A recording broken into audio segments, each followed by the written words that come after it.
Bonjour à tous, bienvenue dans cette nouvelle vidéo sur le Flipper 0. Aujourd'hui on va parler d'une chose qui va être le module, je vais vous le remontrer juste là, hop, du Flipper 0, la Wi-Fi Devboard, et on va regarder les applications Wi-Fi. On va voir plus dans les détails les attaques de probe request que l'on peut faire sur un réseau, enfin sur les réseaux Wi-Fi.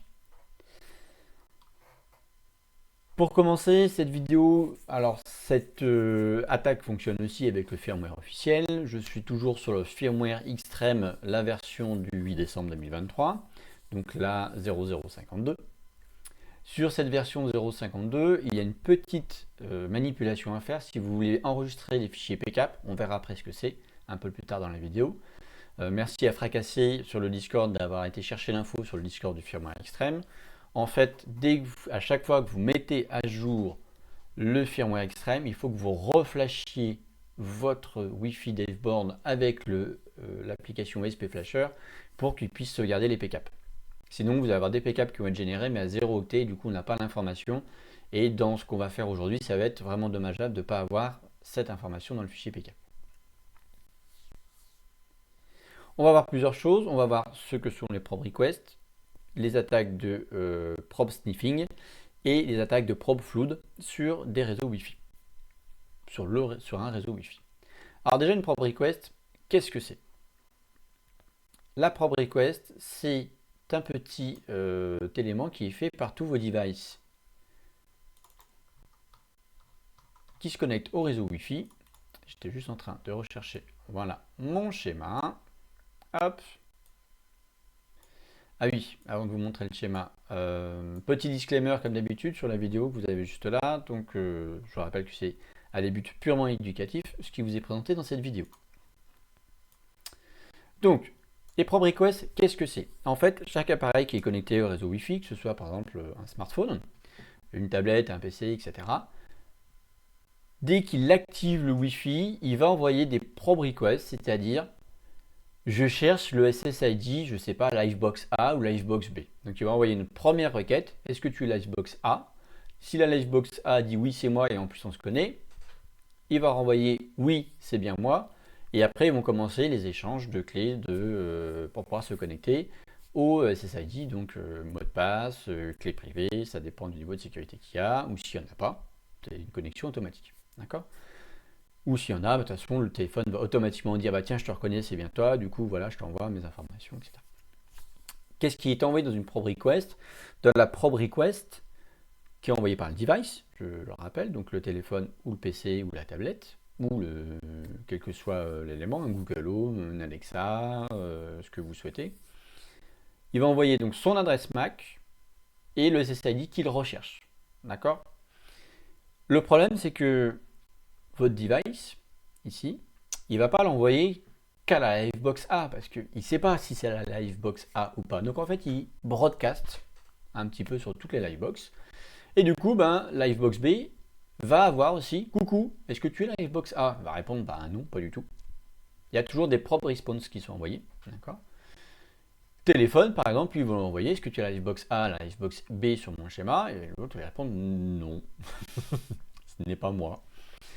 Et ainsi de suite. Ce qui veut dire que nous, si on a un réseau Wi-Fi, enfin une borne Wi-Fi, un access point Wi-Fi, un point d'accès, pour rester un petit peu francophone, vous allez être capable de recevoir toutes ces propres requests sur tous les appareils qui sont connectés. Et c'est ce que va faire exactement la Wi-Fi Devboard que je vous montrais juste avant. On va être capable, nous, de récupérer ces propres requests et du coup, de pouvoir en tirer parti pour des attaques ou du moins des éléments un petit peu intéressants. D'accord? Je vous ai mis en lien dans la description de la vidéo aussi une explication superbe du fonctionnement du réseau Wi-Fi en deux parties. On a vraiment une belle explication notamment des probe requests et des probe response. Savoir qu'une probe response, quand la Livebox A répond oui 2, on se connaît, il y a plein d'informations qui sont envoyées aussi. D'accord? C'est à peu près similaire à une probe request.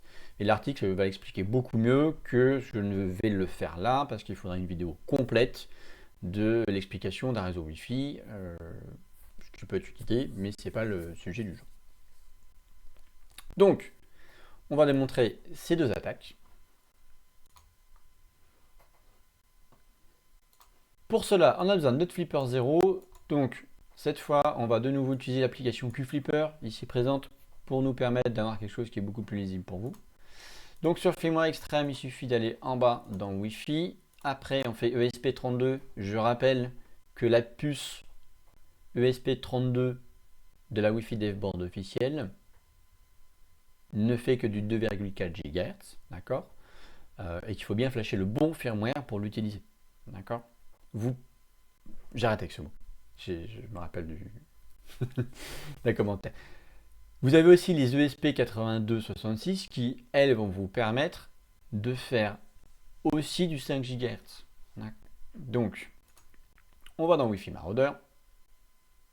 Ce que je vous propose de faire en premier lieu, vu qu'on a dû reflasher, qu'on a changé de firmware, c'est de bien vérifier la configuration de l'application. Donc on descend, on descend, on descend, on descend, et on va dans Setting Display. Parce que dans Setting, vous avez plusieurs options, donc soit Display, soit restaurer des anciens paramètres, soit forcer le PMKID, le probe, le PCAP, etc. Donc, ah oui, ça aurait été sympa de revenir au début. Donc on va faire Display. Et Display nous affiche. Donc force, ça, on n'en a pas besoin pour une vidéo, ça non plus, c'est ça qui nous intéresse. Oui, il va bien save les PCAP, et on va voir après comment on les récupère. Un PCAP, qu'est-ce que c'est? C'est un petit fichier d'écoute réseau, d'accord, qu'on va lire, par exemple, sur un logiciel type Wireshark, qui est ici, je vous expliquerai un petit peu plus en détail après. Et grâce avec ces fichiers-là, on va avoir toutes les requêtes réseau qu'on a pu écouter, qu'on a pu capturer. Ça va être, dans notre cas présent, que de la probe request. Mais si vous le faites sur votre PC, vous allez avoir tous les appels d'ANS sur les services, tous les appels que vous allez avoir des différentes applications qui tournent sur votre PC en tâche de fond. Bref, vous allez tout voir, tout ce qui arrive sur votre PC aussi. Et sur un PC Windows, autant vous dire que si vous laissez tourner ça 1 heure, ça va être une boucherie, vous allez en avoir dans tous les sens. Sortons donc de ce menu. Et là, j'ai un problème depuis tout à l'heure. J'ai mon flipper qui freeze, ce qu'on appelle un effet démo. Voilà, donc là, je vais le relancer. Hop. On revient dans le module Wi-Fi, ESP32 Wi-Fi Marauder. Donc, ce que nous, on va faire, c'est qu'on va faire un sniffing de probe request. C'est-à-dire, pour faire un sniffing de probe request, pour écouter, il y a une chose importante qu'à savoir, c'est qu'on a besoin d'une carte Wi-Fi qui fait monitor mode, ce que fait la Wi-Fi Devboard du Flipper 0. Et surtout, on a besoin de sélectionner aucun point d'accès. C'est-à-dire que là, j'ai même pas besoin de demander au Flipper d'aller faire un scan des access points. Je m'en moque. D'accord? Donc, on va le descendre sur sniff.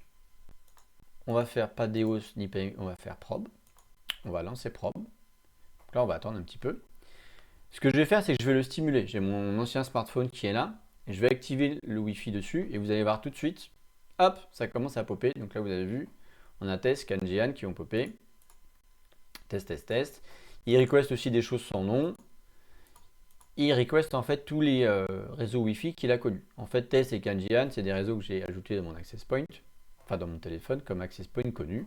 Et il essaie de les trouver. Il dit est-ce que vous êtes là, est-ce que vous êtes là.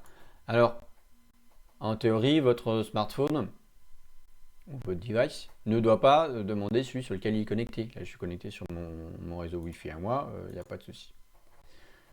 Ce que je vais faire, c'est que je vais arrêter la capture là. Voilà. Pourquoi? Parce que vu l'heure à laquelle j'enregistre mes vidéos, avec un peu de chance, je vais encore choper un device du voisin. Quand j'ai fait mes enregistrements, par exemple, je savais que le voisin, il avait un device chez lui qui était connecté de la marque Xiaomi. Tout simplement. Donc, à quoi ça sert des probe requests? Déjà, on va aller récupérer le fichier de la probe request. Donc, il se trouve sur votre carte SD, dans Apps Data, Marauder, les fichiers PCAP, les fameux fichiers PCAP, d'accord? On va le download, on va l'enregistrer, on va le remplacer, oui. Ce qu'on fait ensuite, c'est qu'on va prendre le logiciel Wireshark qui est ici. Et donc, le logiciel Wireshark,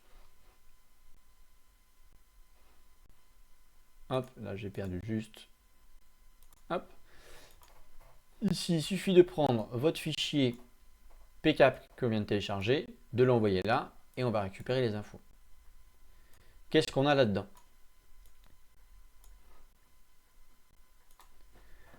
Ici, juste caché derrière ma tête.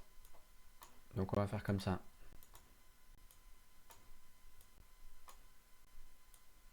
Je vais mettre un petit peu en dessous. Vous avez ce qui a été trouvé au niveau du Wireshark. Au niveau du prop. Donc on a bien ici ce qu'on avait tout à l'heure. Donc le test, le Kanjian.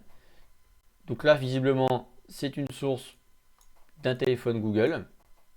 Alors en fait, c'est un Android. Hein. Là-dessus, il a raison. Ce qui est intéressant, je vais remonter l'écran là pour que vous puissiez voir les parties qui sont pertinentes. Voilà. Hop. Ce qu'on va être pertinent, c'est qu'ici on a la transmetteur adresse. Donc on a, est-ce que je peux vous l'afficher ici? Normalement oui. On va avoir l'adresse MAC de qui a émis cette information, transmetteur adresse. C'est marrant, je ne l'ai pas là. La dernière fois je l'avais, j'avais la bonne adresse MAC et là j'ai pas la bonne. Donc c'est lui qui l'a changé, c'est rigolo.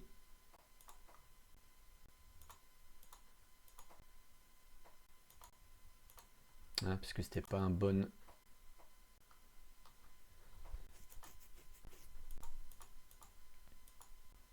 Donc ce que je devais récupérer ici, c'est l'adresse MAC du device qui a fait la demande d'Access Point. D'accord. C'est important ici de récupérer l'adresse MAC parce que ça va nous permettre d'identifier déjà le fabricant du téléphone ou du device. Il faut savoir que si vous avez des cartes réseau Intel, ça va vite popper Intel. Quand c'est du Xiaomi, vous allez le savoir. Là, c'est parce que Google m'a fait un petit coup de Trafalgar, parce que normalement j'avais bien l'adresse MAC qui était assignée à mon téléphone et non pas celle-là qui a été trichée. D'accord. Bon, c'est pas grave, hein, ça arrive, c'est ce qu'on appelle un défaut démo. Vous pourrez essayer chez vous, hein, vous verrez bien que vous avez bien les adresses MAC de vos devices qui apparaissent ici dans le transmetteur adresse. Il n'y a pas de destination adresse parce qu'en effet, ce qu'il fait, c'est qu'il envoie tout ce qui est capable de récupérer l'information, de se connecter dessus. Alors, venir, on n'a rien piraté du tout. Non, on n'a rien piraté du tout. Par contre, c'est deux choses importantes. Ça peut permettre de savoir que vous avez des paramètres, des devices Wi-Fi qui sont connectés, qui sont présents et qui sont du Wi-Fi actif. Par exemple, dans un domicile, vous pouvez vous dire, tiens, je ne reçois rien, ça veut dire que potentiellement, il n'y a personne là, dans ce domicile. Pourquoi pas? L'autre technique aussi, c'est que ces transmissions de SSID, généralement, vous connectez à votre SSID de chez vous, de votre domicile, de votre bureau potentiellement, si vous en avez le droit, et un petit peu ici de là, chez les copains, si vous en laissez les codes, etc. Je rappelle que ce n'est pas une bonne pratique. Bref. Ça peut surtout vous permettre de vous tracer, parce que typiquement, il y a eu des fins marketing où c'était utilisé. On peut savoir par où vous êtes passé. Si on contrôle plusieurs bornes, plusieurs points d'accès qui vont récupérer ces informations de probe request pour les stocker, et ben je peux savoir par exemple que vous êtes passé tant de fois devant chez moi. Parce que vous êtes quelqu'un qui passe régulièrement devant chez moi avec un téléphone où le Wi-Fi est activé et du coup il envoie des probe requests avec tous les réseaux qu'il cherche. Si par exemple vous faites comme mon voisin, c'est marqué famille, le nom de famille de la famille qui est marqué dessus, je sais très bien que par exemple, voilà, c'est ça. Et si je le revois popper, je sais pas, je dirais à côté de mon bureau, je sais que j'ai mon voisin qui est pas loin de mon bureau. Pourquoi pas? C'est surtout pour ça. Ça n'a rien de très virulent. Par contre, ça fait transpirer un peu les SSID qu'on peut avoir connus. Là, typiquement, vous savez que sur ce téléphone-là, c'est un téléphone qui connaît, alors je sais de nouveau sur ma tête, je le redescends, qui connaît les SSID test et Kanjian. Voilà. Kanjian s'écrit en un mot normalement, mais j'ai mistapé sur le clavier du téléphone quand j'ai créé le réseau. Donc, ça va nous permettre de faire fuiter des infos, ça va nous permettre de suivre éventuellement des personnes, plus ou moins de manière formelle, surtout quand on a l'adresse MAC qui est bien envoyée, qui est toujours la même. Donc l'adresse MAC, elle est envoyée en permanence avec cette valeur-là. Donc on a bien une capacité de tracer l'utilisateur surtout ce qui est embêtant, c'est quand vous vous êtes embêté à faire par exemple un filtrage MAC sur votre box. Par exemple, admettons, test, il est impossible de vous connecter même si vous avez le bon mot de passe, si vous n'avez pas la bonne adresse MAC. Là, avec une prompt request, j'ai l'information, donc votre filtrage par adresse MAC ne sert plus à rien. Et il m'a fallu, vous avez vu, quelques secondes, il me faudrait donc quelques minutes être sûr que vous êtes chez vous, écouter un petit peu les réseaux Wi-Fi, donc pour récupérer votre adresse MAC. Donc si vous avez un filtrage, ça ne sert strictement à rien. Voilà. Donc dans le PCAP, on voit bien qu'ici, on a l'adresse physique. Je vais peut-être leur lancer s'il veut bien. Hop, on va voir si je récupère autre chose après. Sait-on jamais, je suis toujours sur le Wi-Fi, donc il devrait toujours se faire stimuler un petit peu. Là-dessus, il n'y a pas de souci. Pendant qu'on discute, on va continuer.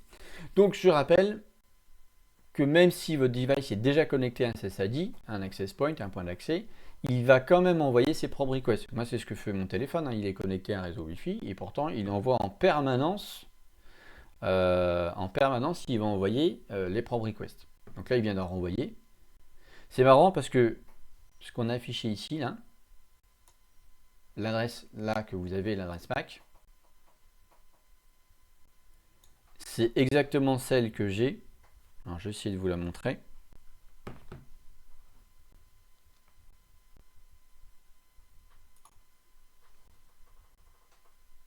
Le temps que la caméra distante du téléphone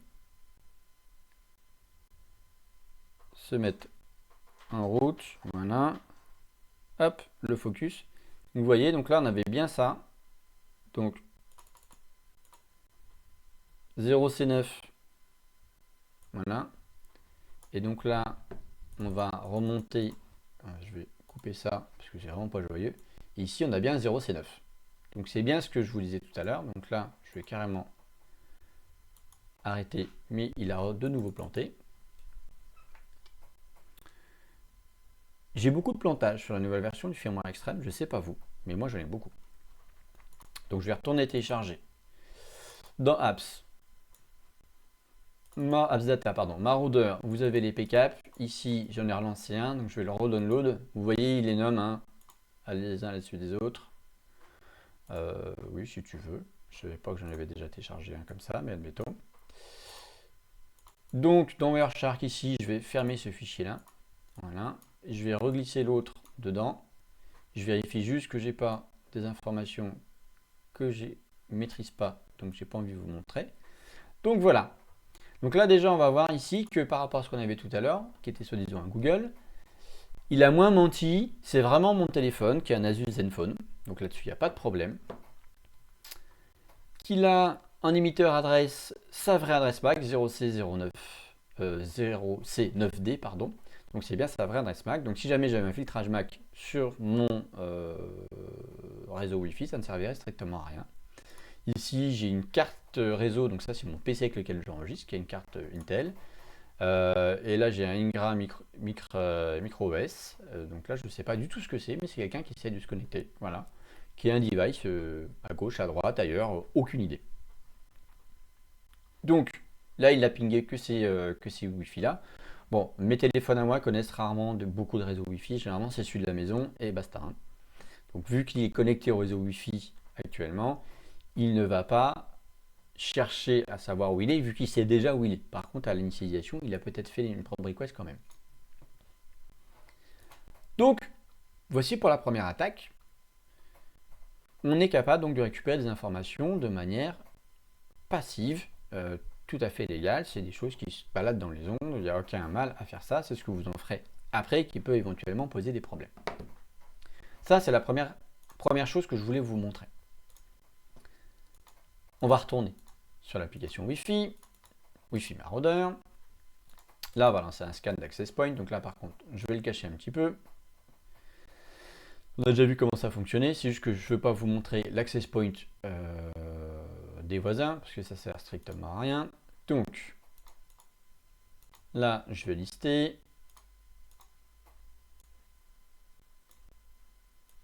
Donc ici, par exemple, vous avez mes deux réseaux Wi-Fi, Inet de WH et le CPL. Donc on va se concentrer sur le WH. Donc pour ça, on retient le numéro qui est ici pour rappel, donc le 2, on fait retour. Punaise. On aurait dû faire retour, mais et c'est pas un problème de câble, hein. C'est vraiment un problème qu'il y a avec le flipper là, donc je sais pas ce qui se passe. Donc Wi-Fi, on reprend Wi-Fi maraudeur. Je reprends ici, je recache, on refait un scan de l'app. Voilà, donc là il a trouvé d'autres éléments. Tac, tac, tac, tac. J'aimerais bien surtout que... Voilà, il a retrouvé les miens. Parfait. Donc là, je vais les relister. Donc là, par champ, c'est toujours le numéro 3. Et par poisse, il a replanté. Voilà. Un gros effet démo.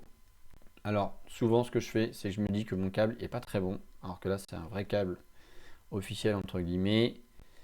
Ah, par contre, ce qui est génial, c'est que il a gardé en mémoire les apps que j'avais listées.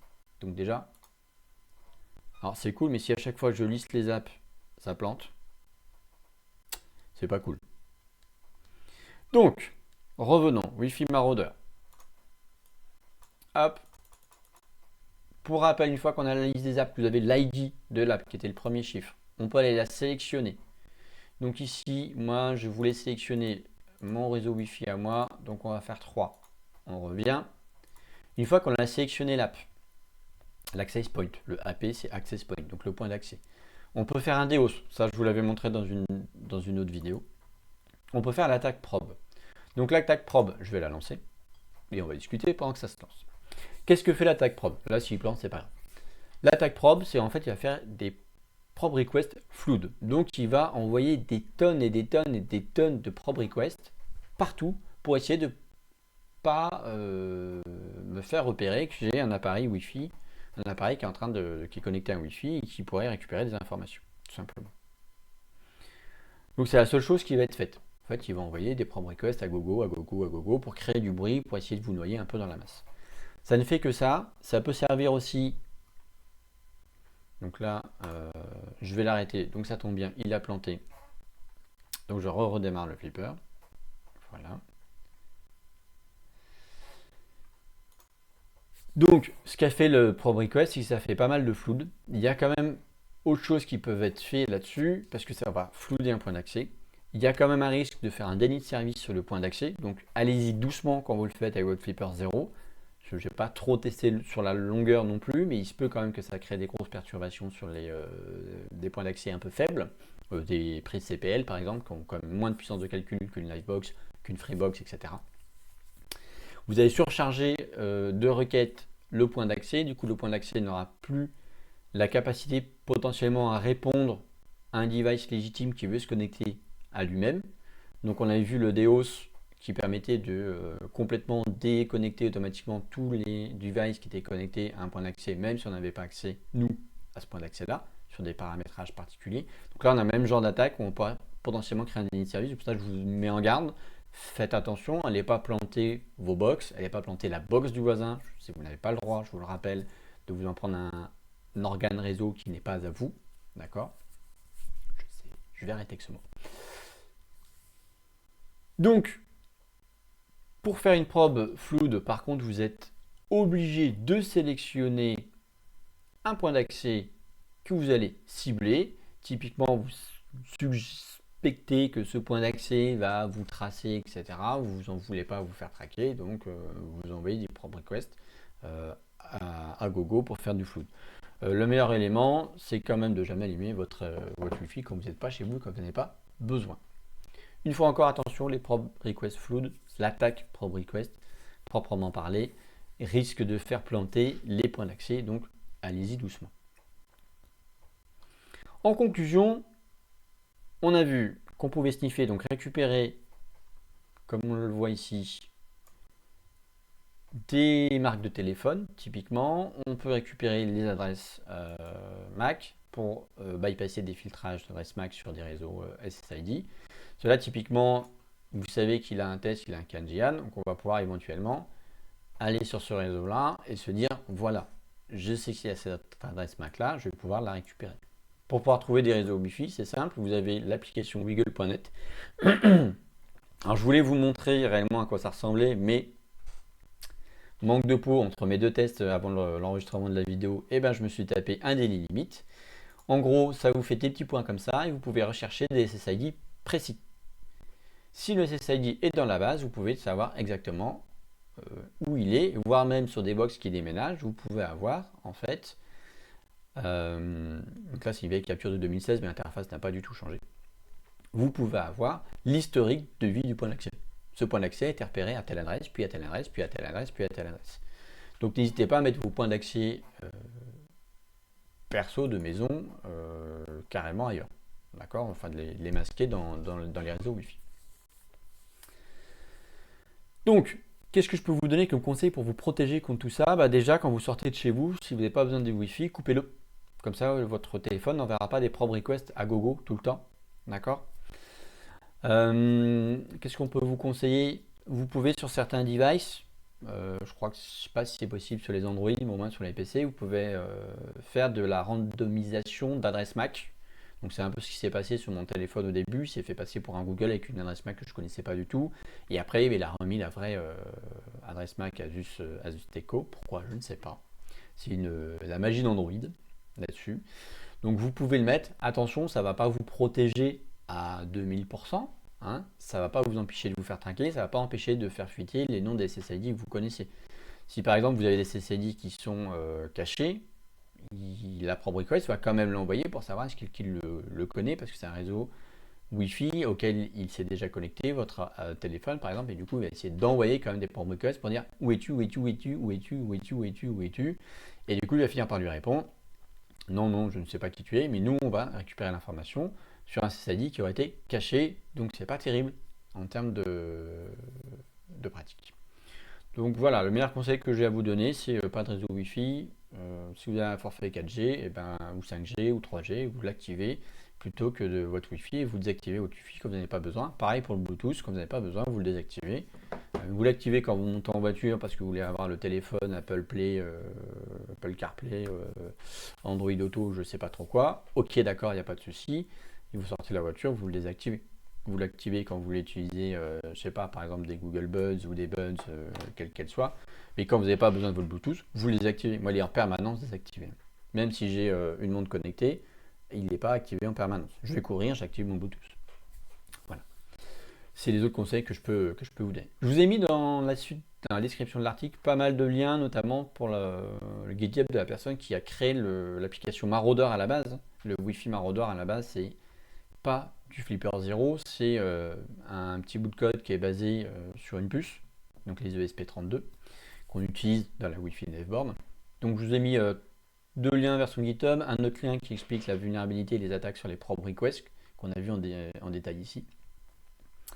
Je vous ai mis le site Wiggle pour que vous puissiez aller voir, et le site officiel pour télécharger Wireshark, qui est un superbe outil. Si vous n'avez pas l'habitude à prendre en main, ça va être une boucherie. Après, c'est quand même un outil, une fois qu'on a compris 2-3 mécaniques de jeu, ça va super vite et ça se fait très très rapidement. Voilà. Donc j'espère que cette vidéo vous a plu. N'hésitez pas à vous abonner, à nous rejoindre sur le Discord. Il grandit de jour en jour. Nous sommes à plus de 200 membres maintenant. On approche des 230 membres. Je remercie aussi de vous être abonné. Et n'hésitez pas à mettre des commentaires, poser des questions. Je sais pour le son, c'est en train d'être corrigé. Je reçois mon micro fin de semaine. Donc normalement, la prochaine vidéo que vous aurez, ça sera avec un niveau sonore de qualité. Voilà, j'ai essayé de faire du gain sur cette vidéo. J'ai fait un gain de 300%. J'espère que ça sera suffisant pour que vous puissiez avoir un audio correct et ne pas avoir quelque chose qui tranche avec les publicités. Donc merci de vous abonner, de suivre. Et puis je vous dis à très bientôt dans une prochaine vidéo. Ciao!